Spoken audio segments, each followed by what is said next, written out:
ஒரு சோசலிச பத்திரிகையாளர் எப்படி ஒரு சர்வாதிகாரி, ஒரு பாசிஸ்டாக மாறினார் என்பதுதான் வரலாறு. இன்னும் சொல்ல போனா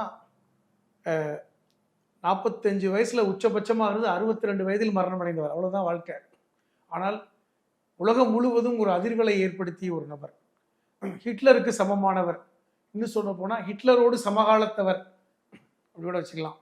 ஏனென்றால் இத்தாலியும் ஜெர்மனியும் பக்கத்து நாடு தான், அருகே ஐரோப்பிய நாடுகளில் ஒன்று. 2 பேரும் சமகாலத்தில் சர்வாதிகாரிகளாக இருந்தவர்கள். நீங்க கூட சொன்னீங்க, ஹிட்லர் நாசிசம், இனவாதம் பேசினார், யூத எதிர்ப்பில் தீவிரமாக இருந்தார், ஜெர்மானியர்களுக்கே என்கிற கொள்கையை முன்வைத்தார். ஆனால் இவர் பாசிசம், வலதுசாரி என்பதை பெருமையாக சொன்னவர்.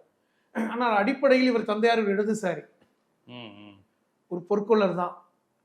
ஒரு பொற்கொள்ளர் குடும்பத்தில் பிறந்து எப்படி? காரணம், சிறு வயதிலே ஒரு தருதலை பிள்ளையாக வளர்ந்தவர் தான் சொல்லுங்க.